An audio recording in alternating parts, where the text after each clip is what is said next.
So, you know Rosalia, right? The artist behind the global smash Motomami? Well, she just dropped a new single, and it's an opera in German with a full-on symphony orchestra. The song Berghain is the first taste of her new album, Lux, and it's a complete puzzle that has everybody asking the same thing. What is she trying to tell us? Okay, to really get how wild this new track is, let's just rewind for a second. The Motomami era was a total cultural moment, remember? It was all chrome, leather, and that industrial-tinged reggaeton you heard absolutely everywhere. It made her a true global pop icon. And then this. Berghain is a complete 180. She's ditched the reggaeton for Baroque opera, Spanish for mostly German, and traded in all those electronic beats for the London Symphony Orchestra and a massive choir. I mean, this isn't just an evolution, it's a full-blown revolution. And hey, if your jaw was on the floor, you are not alone. The reactions have been just incredible to watch. As YouTuber Mr. Samicam put it after hearing it for the first time, he was literally questioning if it was even the same artist. That pretty much sums up the collective whiplash everyone's feeling, right? So that brings us to the big question, the one everyone's asking. What is going on here? Is this just some random experiment, a bid to be seen as high art? Or is there a much deeper story she's trying to tell? Well, that's exactly what we're going to unpack. All right, let's dive right in. To solve this whole puzzle, we've got to break this song itself down piece by piece. First off, the whole sonic architecture. I mean, it's just unlike anything you hear in pop music right now. It's built on these soaring operatic vocals, mostly in German, backed by the sheer power of the London Symphony Orchestra and a choir. You can totally hear the DNA of Baroque masters like Vivaldi and Bach in there. You know, that super dramatic, complex classical style from centuries ago. It's dense, it's academic, and it's all layered across 3 different languages. But here's where it gets really, really clever. She's using all these classical instruments to create a totally modern sound. And this is so cool. One Reddit user absolutely nailed it when they said the low-end strings, the cellos and the contrabasses, are basically acting as an 808. You know, that booming bass kick you hear in hip-hop and electronic music? It's an acoustic version of a digital sound. And the video? Oh, the video just brings us all to life perfectly. It shows this massive, thundering orchestra literally following her everywhere while she's just doing normal, everyday things. Making coffee, ironing a shirt, riding the bus. It's this incredible, powerful metaphor for that crushing internal anxiety you just can't shake, no matter what you're doing. Okay, but the music is just one piece of this puzzle.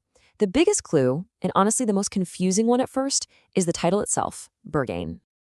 Now, if you know, you know. Berghain is this legendary Berlin nightclub. It's a former power plant, famous for its brutalist architecture and even more brutal industrial techno music. It is the absolute last place on earth you would ever expect to hear an opera. But this is where the genius twist comes in. See, Rosalia isn't referencing the club's music at all. She's going back to the word's literal German roots. Berg means mountain, and Hain means grove. So she's interpreting Berghain as a mountain grove, using it as a metaphor for the human mind, a dense forest of thoughts where you can completely, utterly lose yourself. So think about it. The title is a total paradox. You've got a song named after a techno mecca with zero techno in it that's actually about being lost inside your own head. It's the ultimate misdirection, designed to make us lean in and pay attention. And once you have that key, once you understand the title, the rest of the song's real story starts to click into place. Because this isn't just some artsy experiment, no. It's a story. What you're hearing is this incredibly powerful allegory for being trapped in a toxic, all-consuming relationship. When she switches to Spanish, the lyrics are just devastatingly vulnerable. She describes herself as a sugar cube that just dissolves in heat. The orchestra becomes the sound of that inescapable, crushing anxiety. And then Björk shows up, appearing as a robin in the video to deliver this prophecy. The only way out is through divine intervention. But just when you're wrapped up in this beautiful, tragic orchestra, the most shocking moment of the entire track hits you. It's delivered by collaborator Yves Tumor, and it's this raw, aggressive, and just deeply unsettling line that completely shatters everything that came before it. And where that line comes from, that's what makes it so bone-chilling. It's a direct quote from the boxer Mike Tyson. By putting those words into the song, Rosalia gives a voice to the abuser in this story. Suddenly, the song isn't just a sad ballad anymore. It becomes a raw, direct confrontation with the voice of trauma and emotional coercion. Okay, so let's pull back and look at the bigger picture here. Because a song this complex, this layered, it's way more than just a song. It's a full-blown statement.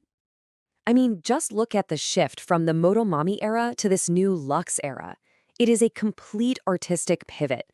She's gone from reggaeton and industrial to baroque and orchestral, from themes of hyperfemininity and speed to toxic love and spiritual anxiety. And visually, she swapped the neon and motorbikes for an aesthetic inspired by surrealist European cinema. And you know what? That really seems to be the whole point. Berghain is a challenge. It's a challenge to our fans, to the music industry, and to the algorithms that just reward easy, predictable hits. She's basically using the massive success of Motomami to finance something completely uncommercial, something deeply and artistically ambitious. And really, this is what makes Rosalía one of the most vital, exciting artists out there right now. She takes things that are supposed to be completely separate, like opera and pop music, and just smashes them together. She's not just blurring the lines between high art and pop art.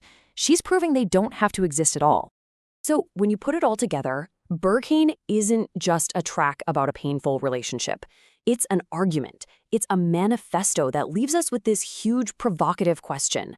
By taking one of the most intellectually demanding forms of music and aiming it straight at the heart of the pop charts, Rosalía is forcing all of us to ask, can pop music be high art? With this track, her answer seems to be a resounding, absolutely massive orchestral yes.